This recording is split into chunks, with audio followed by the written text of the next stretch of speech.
Hello guys, আমার জীবনের বাস্তব একটা ঘটনা আপনাদের সাথে শেয়ার করতে চাই। সেটা হচ্ছে, আমি এই যে হিন্দুদের একটা বান্নি মেলা হয়, বান্নি মেলার আগের দিন আমার গাড়ির ডামটা বাম দিককার আপনার শ্যাফট ভাঙে যায় আর কি। ভাঙে যাওয়ার পরের দিন গাড়িটা আমার মিস্ত্রির ডাকে নিয়ে যায়, গাড়িটা ঠিক করার পরে মিস্ত্রি ওনার মোটর সাইকেল নিয়ে আমাকে রেখে চলে আসলো। আমার গাড়িটা লোড ছিল। হ্যাঁ, ইতিমধ্যে আমি আসতে আস্তে রাস্তার মাঝখানে ঠিক তখন রাত বাজে 1টা।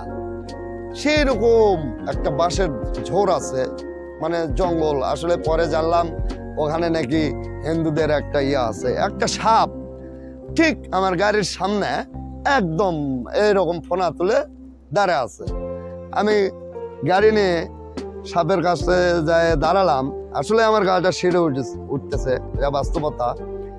দাঁড়িয়ে তাকে হেডলাইট লং ডিপার করি, সে ওইদিকেও শোনে না, হরেনে বাড়ি দেই, কোনো দিকেই যায় না।